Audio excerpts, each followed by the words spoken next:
ज्योति जलाई थी कि इस मुल्क में तमाम लोग उस ज्योति को बुझाने में लगे थे। और आज आजादी के अमृत महोत्सव मनाने वाले मुल्क में सबसे तेज रोशनी अगर कुछ दीपकों की है, कुछ रोशनियों की है, उनमें से महात्मा फूले और सावित्रीबाई फूले हैं। मैं उन्हें अपना सलाम और जय भीम करता हूं। और शुक्रिया इस आयोजन के समिति के लोगों, खासकर राहुल प्रधान भाई, कि आपने मौका दिया कि मैं पहली बार पुणे भी आया और दलित पैंथर पर आपसे बातचीत करूंगा। आज जिस दौर में हम बातचीत कर रहे हैं, सबसे पहली बात तो मुझे ये लग रहा है कि काश दलित पैंथर आज होता तो भारत ऐसा नहीं होता। क्योंकि आज कुछ लोग हैं इस देश को बाबा साहब डॉक्टर अंबेडकर के सपनों का भारत, महात्मा फूले, शाहू जी के सपनों का भारत, बिरसा मुंडा, जयपाल मुंडा से होते हुए राम मनोहर लोहिया, मंडल के सपनों का भारत जो सबके लिए बराबर था, सबका सम्मान, सबकी बराबरी, सबके न्याय की बात करता था, उस भारत को खत्म करके एक धर्म वाला भारत बनाना चाहते हैं। और वो पूरे देश में केवल एक बहस चला रहे हैं कि उनका धर्म खतरे में है, और आज उनको सत्ता मिल गई है तो पूरे भारत को उसी धर्म का भारत बना देंगे।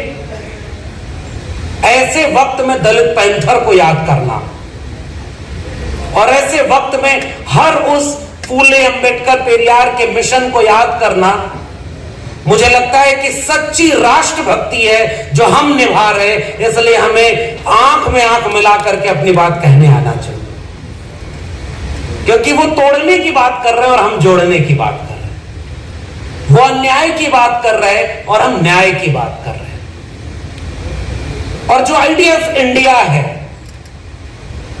वो कौन सा भारत है जिसे हम और आप जानते हैं, पढ़ते हैं और दुनिया को बताते हैं।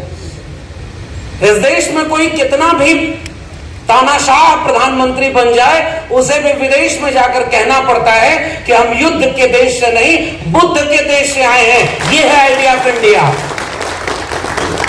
उस भारत की पहचान तथागत बुद्ध से है। उस भारत की पहचान, मैं हिंदी साहित्य पढ़ता हूं, हमारे यहां तो एक पूरा आंदोलन चला। और ये तथागत बुद्ध कौन थे? अभी कामले साहब बैठे हैं, देखिए दलित पैंथर पर मैं कम बोलूंगा, क्योंकि उसके तो आयोजक और जिन्होंने बनाया, जिन लोगों ने उसे आगे बढ़ाया, वो लोग खुद हमारे सामने बैठे हैं। लेकिन मैं अपनी उस विरासत को केवल याद कर रहा हूं। और मेरे लिए मेरा भारत क्या है, मैं यहीं से अपनी बात शुरू कर रहा हूं। कि कुछ लोग हैं जो इस देश में कह रहे हैं एक ही धर्म है, एक ही विचार था, और वही विचार सबका विचार, और वो हावी होने का विचार है। मेरी नजर में भारत एक ऐसा देश, जो देश तथागत बुद्ध की रोशनी से सबसे पहले गुलजार हो, सत्य व न्याय, सत्य व अहिंसा। और जब लोग अंधविश्वास बना रहे थे, उस समय तथागत बुद्ध कह रहे थे, किसी किताब में लिखा हो तो सच मत मान लेना, कुछ व्यक्ति कह रहे हो तो सच मत मान लेना, ढेर सारे लोग कह रहे हो तो सच मत मान लेना। सच वह सच मानना जो तुम्हें सही लगे। अप दीपो भव, अपना दीपक स्वयं बनो। यह है आइडिया ऑफ इंडिया की सबसे पहली रोशनी। और इसलिए मैं बुद्ध को याद करते हुए कह रहा हूं, तर्कशील करुणा प्रज्ञा चेतना का नाम है बुद्ध।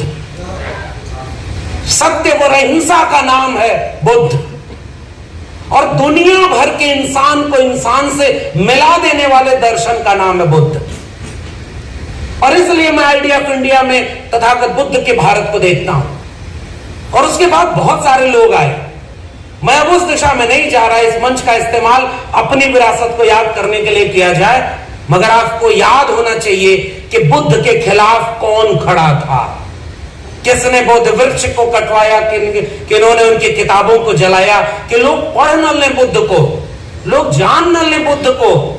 लेकिन वो कुछ रोशनियां ऐसी होती हैं कि कुछ आंधियों से नहीं बुझती, वो और तेज मशाल जलती रहती है और आज लोग उन्हें याद कर रहे हैं। और उसके बाद इसी आइडिया ऑफ इंडिया का एक दौर आया, जिस दौर में बहुत सारे दर्शन, और उनका दर्शन खुद वो नहीं पढ़े। इस मुल्क में जो लोग आज पूरे देश को बर्बाद कर रहे हैं, वो दरअसल अपढ़ या कुपढ़ लोग हैं, क्योंकि वो जिस दर्शन को अपना मानते हैं उसी में सांख्य और वैशेषिक षट दर्शन में है। जो पदार्थवादी दर्शन है, विज्ञान और चेतना की बात करता है, उन्हीं के यहां लोकायत और चार्वाक हैं, नास्तिकवादी दर्शन है। उन्हीं के यहां ये आंदोलन चला कि भाई एक उनका वेद एक नहीं, उनकी किताब एक नहीं, उनका देवता एक नहीं, और वो चाह रहे इस देश में एक ही धर्म रहे, एक ही पार्टी रहे, एक ही रंग रहे। आप समझ रहे होंगे। इसलिए मैं कह रहा हूं कि उस दर्शन में खुद आलोचना थी, लेकिन उससे ज्यादा आलोचना कब आई, जब इस देश में संतों का एक आविर्भाव आता है और उसकी एक मशाल आते हैं संत कबीर, संत रविदास, पलटू दादू, भीखा, बुल्ले शाह, बाबा फरीद, गुरु नानक, चोखा मेला। वो एक आंदोलन था। उस आंदोलन में उन लोगों ने कहा, वो उस आंदोलन में भगवान, मंदिर, मस्जिद, काकर पाथर जोर के मस्जिद लई चनाए, ताचड़ मुल्ला बाग दे क्या बहरा हुआ खुदाए, पाथर पूजे हर मिले तो मैं पूजूं पहाड़, ताते ये चाकी भली पीस खाए संसार, दुनिया ऐसी बावरी पाथर पूजे जाए।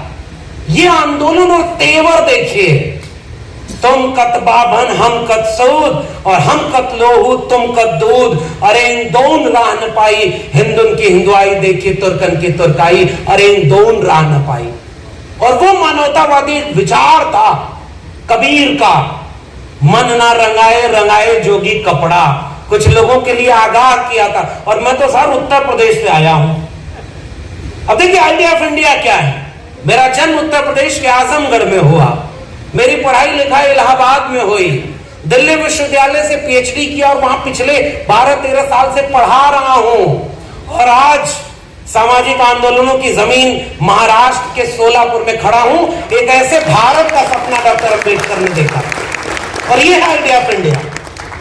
और इसलिए मैं उस पढ़े हुए अपने भारत को याद कर रहा हूं कि उस समय जब कबीर, रैदास, वो कह रहे मन चंगा तो कठौती में गंगा, मछली न तरी जेकर नदी में ही भरो। पाखंडवाद, अंधविश्वास से क्या क्रांतिकारी आंदोलन हमारे यहां हुए। और उन्होंने क्या कहा, जस केलन के पात पात में पात, तस मानुष के जात जात में जात, रविदास मानुष न जुड़े जब तक जाति न जात। ऐसी एक मानवतावादी दृष्टिकोण का नाम। और एक ख्वाब देखा था हमारे सतगुरु रविदास ने कि ऐसा चाहूं राज में जहां मिले सबन को अन्न, छोट बड़ो सब संबस है, रविदास रहे प्रसन्न। बराबरी और न्याय के विचार का नाम है सामाजिक न्याय का विचार। उसमें किसी के खिलाफ नफरत नहीं है, बस ये शर्त है कि कोई बड़ा या छोटा नहीं होगा, कोई ब्रह्मा के मुख से, कोई भुजा से और कोई पैर से पैदा नहीं होगा, सब बराबर होंगे। उस शर्त से बना था एक आइडिया ऑफ इंडिया। और उस विरासत को आगे बढ़ाया तमाम लोगों ने। बसवन्ना, चोखा मेला, नारायण गुरु से होते हुए एक दौर आता है 18वीं शताब्दी का, और हमारे नए नायक बनकर के उभरते हैं महात्मा फूले। और उनकी किताब गुलामगिरी, गुलामों को गुलामी का एहसास करा दो, अपनी बेड़ियां वो खुद ब खुद तोड़ लेगा। और वहां जाकर के शिवाजी का पवाड़ा, किसान का कोड़ा, और वहां से होते हुए एक ऐसे भारत का स्वप्न देखा हमारे पुरखों ने, महात्मा फूले ने, जिसमें सब बराबर थे। फूले ने भी किसी से बदला लेने की कोई बात नहीं कही, उन्होंने बस कुछ तीखे सवाल कर दिए थे जिनसे आज के तानाशाह जालिम लोग डरते हैं। आज अगर मैं सोचता हूं कि अभी आ रहा हूं दलित पैंथर पे, दलित पैंथर ने तो वो काम कर दिया जो आजाद भारत में सोच नहीं सकते आज। और थोड़े से लोग, किताबों की बात क्या होती है, महात्मा फूले ने एक किताब लिखी गुलामगिरी, और कुछ सवाल पूछ दिए। अगर ब्रह्मा के 4 मुख थे तो स्तनपान कैसे करते थे, मुंह में गर्भ कैसे ठहरता था। आज मैं बोल रहा हूं तो हो सकता है मेरे ऊपर मुकदमा हो जाए, और मैं वैसे भी उत्तर प्रदेश जा रहा हूं, वहां तो बुलडोजर चल रहा है। आपके यहां तो बहुत ठीक हालात है सर। ये तो सामाजिक और सांस्कृतिक आंदोलन की एक जगह है महाराष्ट्र, हमारे यहाँ तो क्या क्या हो जा रहा है, कोई गीत गाना लिख दे रहा है उसके ऊपर मुकदमा।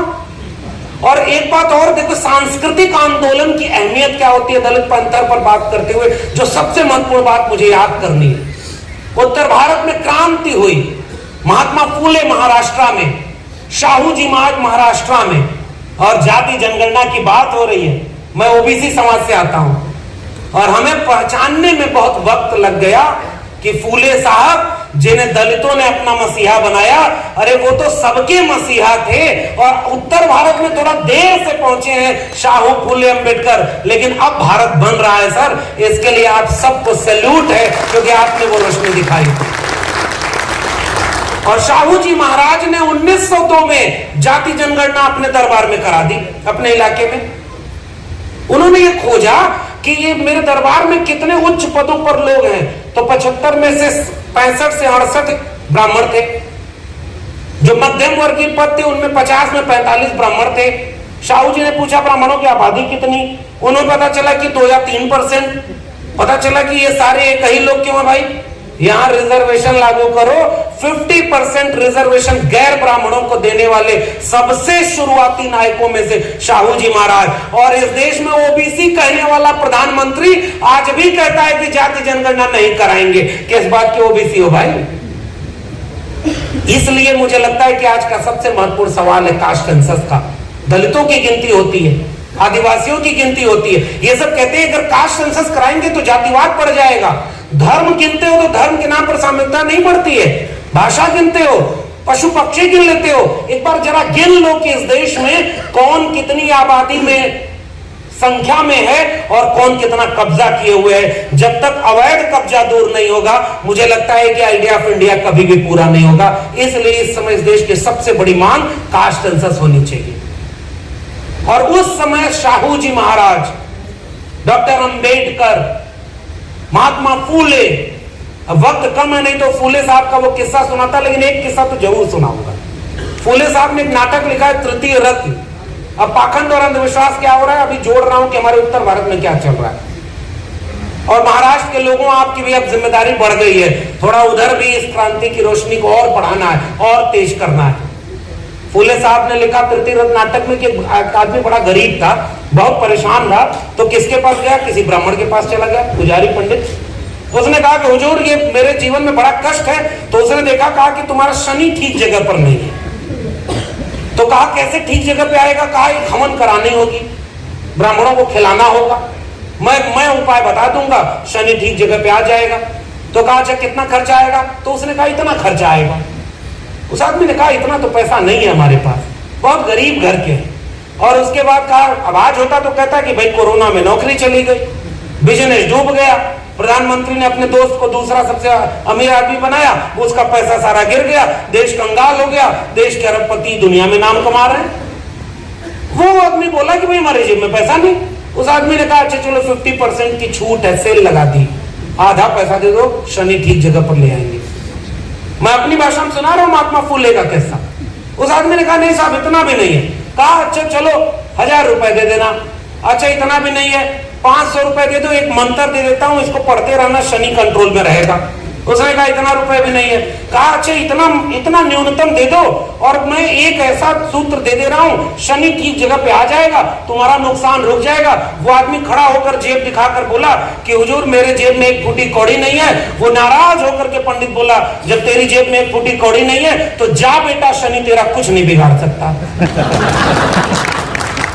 और कौन बात ये कर रहा है? महात्मा फूले। तर्क, विवेक, वैज्ञानिकता जैसे जैसे आएगी, अंधविश्वास और पाखंड अपने आप दूर हो जाएगा। इसकी रोशनी हमें पूरे भारत में जलानी है। और इसलिए मैं दलित पैंथर के आयोजकों और तमाम लोगों को शुक्रिया अदा कर रहा हूं कि आप अपना इतिहास याद कर रहे हैं। और उत्तर भारत में आजकल कुछ बाबा आ गए हैं जो आपकी किस्मत बता रहे हैं। देख रहे हैं ना? मैं सोचता हूं कि महाराष्ट्र में ऐसे बाबा क्यों नहीं आए। हमारे यहाँ बहुत सारे बाबा आ गए भाई। कोई रुद्राक्ष दे रहा है कि तुम्हारा कल्याण हो जाएगा, कोई कह रहा है कि अगर तुम्हारा बच्चा पढ़ने में ठीक नहीं है तो जिस दिन उसका इम्तिहान हो एक बेल पत्री पर शहद लगाकर शिवलिंग पर लगा दो, तुम्हारा बच्चा पास हो जाएगा। और उसका खुद का बेटा 8वीं में फेल हो गया। इस देश को अंधविश्वास में ढकेला जा रहा है।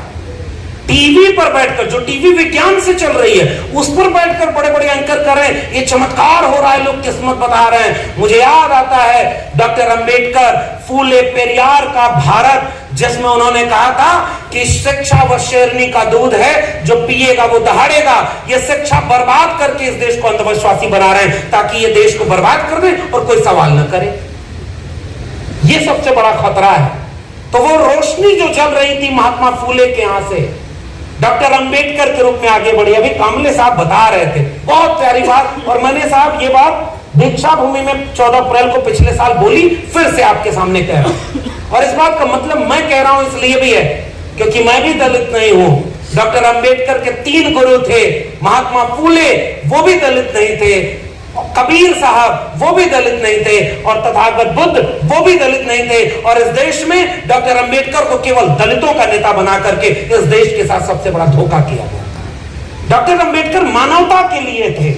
उन्होंने महिलाओं की लड़ाई लड़ी, उन्होंने ओबीसी के लिए तमाम प्रावधान किए, उन्होंने श्रमिकों की बात की। और अभी मुझे हमारे साथी बता रहे थे, राहुल भाई से भी बात हो रही थी, इन्होंने भी अपना इतिहास बताया कि हम क्यों ये स्वर्ण महोत्सव मना रहे हैं। हम क्लेम करना चाहते हैं कि इस भारत को हम बर्बाद नहीं होने देना चाहते, क्योंकि हमने, हमारे पुरखों ने भारत को बनाया।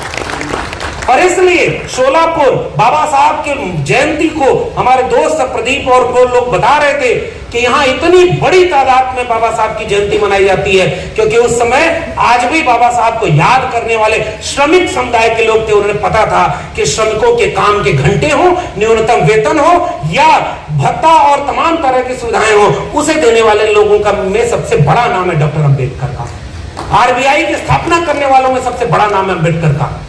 ओबीसी के लिए भारत में किसी ओबीसी को बताया नहीं गया कि महात्मा फूले ओबीसी समाज के आते थे। और महात्मा फूले में पूरे से आते हुए ये बात याद कर रहा हूं कि अपने दोस्त जो ब्राह्मण था उसकी शादी में जा रहे थे, अचानक कुछ लोगों की नजर पड़ती है, ये कौन चल रहा है, और उसे अछूत कह करके भगा दिया। फूले साहब घर लौटते हैं और अपने पिता को किस्सा सुनाते हैं। उनके पिता ने कहा कि गनीमत हुई कि तुम्हें मारा पीटा नहीं, तुमने धर्म विरोधी काम किया है। तब वहां पर एक व्यक्ति, एक किस्सा मिलता है कि एक व्यक्ति जो गले में मटका, पीठ पर झाड़ू, वो हंस रहा था। उसे कहा कि भाई तुम तो अपने को ओबीसी समझ रहे थे, अब तुम्हें समझ में आया है तुम्हें शूद्र मानते हैं। और इसलिए बाबा साहब के उस पहले महात्मा फूले ने ये पूरा आंदोलन इसलिए खड़ा किया कि इस पूरे भारत को जाति मुक्त भारत और मानव को बराबर करने का भारत बनाएंगे। इसलिए हम इस अपनी विरासत को क्लेम कर रहे हैं और फूले साहब को पहुंचाना है हमें पूरे भारत के घर घर तक। पेरियार साहब जो दक्षिण भारत में थे, उन्होंने वैज्ञानिक चेतना की बात की, उसे हमें देश भर में ले जाना है। वो रोशनी का दौर था फूले, अंबेडकर, पेरियार का। वो रोशनी का दौर आजाद भारत में आगे बढ़ा, फिर मुश्किलें आई और उस मुश्किलों में एक फिर से रोशनी जली थी दलित पैंथर की। और मैं उस रोशनी को सेलिब्रेट करते हुए एक किताब अभी कामले साहब ने भी लिखी है और मैंने अनुवाद किया है, डांगे साहब, और मैंने आपसे आग्रह किया है कि उसका अनुवाद आप अंग्रेजी में भी कराएं, हिंदी में भी कराएं। बाबा साहब कहते थे कि जिनकी सांस्कृतिक जड़ें मजबूत न हो उनकी राजनीतिक जड़ें मजबूत नहीं होती। और महाराष्ट्र को मैं इस रूप में देखता हूं कि यह सांस्कृतिक जड़ों की मजबूती का एक क्षेत्र है। थोड़ा आप लोग और जोर लगाइए, राजनीतिक जड़ भी अभी मजबूत करनी बाकी है। और इसलिए मैं इस किताबों के जरिए जितना जान पाया और इंतजार करूंगा मैं आपकी पुस्तक का। किताबें हमने नहीं लिखी और न पढ़ने दिया। दलित पैंथर एक ऐसा आंदोलन जो क्रांति की मशाल बनकर उभरा। और राहुल भाई का जब फोन आया उसके पहले मैं संयोग से ये किताब पढ़ना शुरू कर दिया था, मुझे किसी ने भेजा था और मैं देखकर हैरान था कि इतना कोई कैसे तेवर वाला ब्लैक पैंथर मूवमेंट। आपको पता होगा, आप सारे वैचारिक लोग हैं, महात्मा फूले ने गुलामगिरी किसको समर्पित की? उस अमेरिकी क्रांति और उसमें लड़ने वाले लोगों के नाम।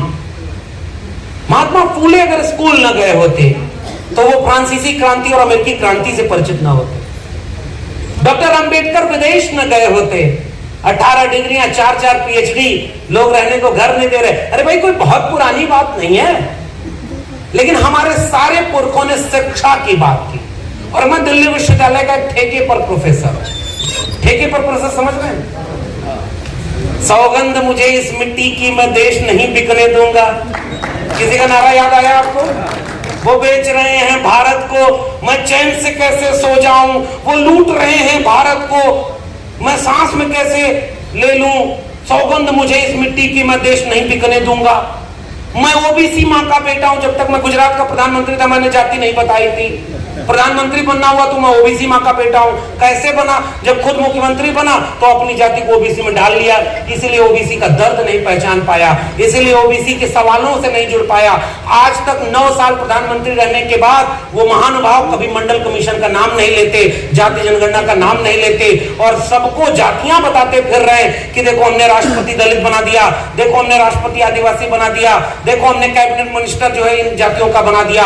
और इसी देश में जब हाथरस में एक बेटी को जलाकर आधी रात को उसके घर वालों की इच्छा के विपरीत मारा गया तो कोई बोलने वाला नहीं था।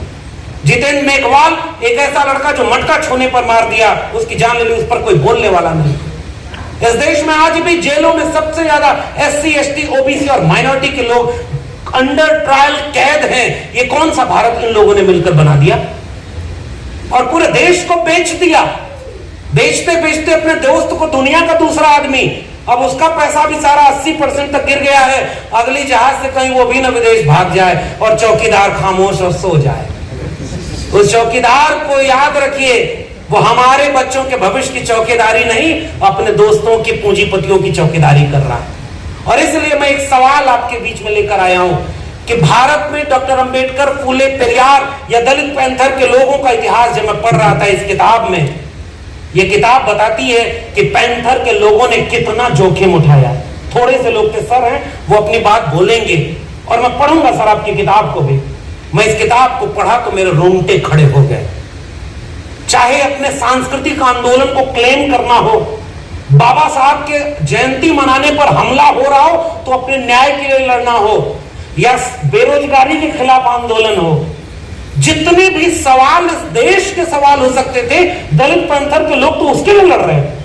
और इसके किताब की शुरुआत में ही भूमिका में लिखा हुआ एक जगह कि यह दलित पैंथर का संघर्ष केवल दलितों की आर्थिक बेहतरी तक सीमित नहीं था, वह उनके संवैधानिक अधिकारों, स्वतंत्रता, समानता और बंधुत्व की स्थापना के लिए था।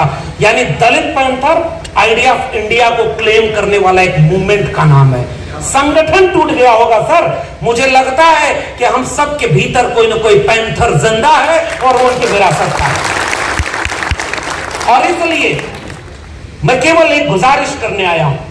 हमारे सामने हो सकता है चुनौती का रूप बदल गया, हालांकि मैं ये भी नहीं मानता, मार तो वो घोड़ी चढ़ने पर आज भी रहे। वो अभी एक बच्चा रोहित वेमुला, हैदराबाद का एक शोधार्थी, उसकी सांस्थानिक हत्या इसी आजाद भारत में की गई ना।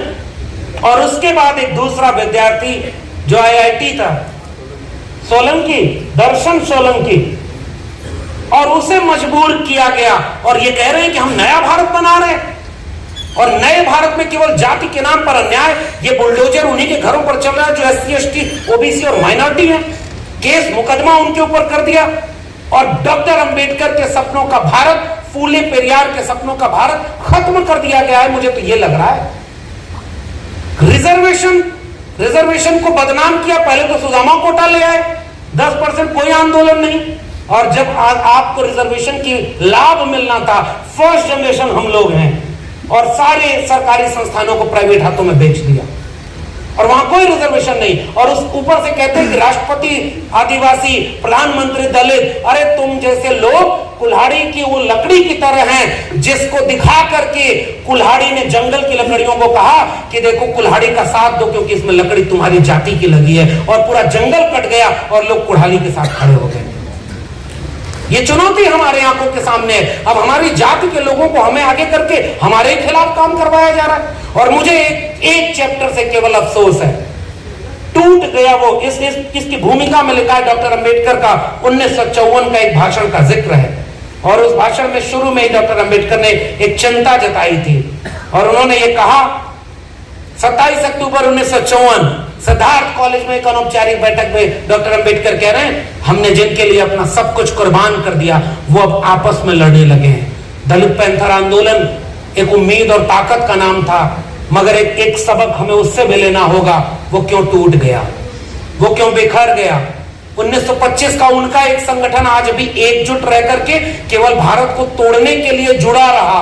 हमारी विरासतों के तमाम इतिहास, Republic party of India, Buddhist society of India, तमाम तरह के संगठन जो बाबा साहब ने बनाए, वो खंडों में टूटते रहे और भारत को वो बर्बाद करते चले जा रहे।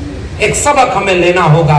कहीं गलती हो गई, कहीं चूक हो गई, हमने नाक बड़ी कर दी, दिल छोटा कर दिया, और आज अगर यूं ही बटे रहे, मुझे लगता है कि फिर बहुत मुश्किल वक्त है हमारी आने वाली पीढ़ियों के लिए।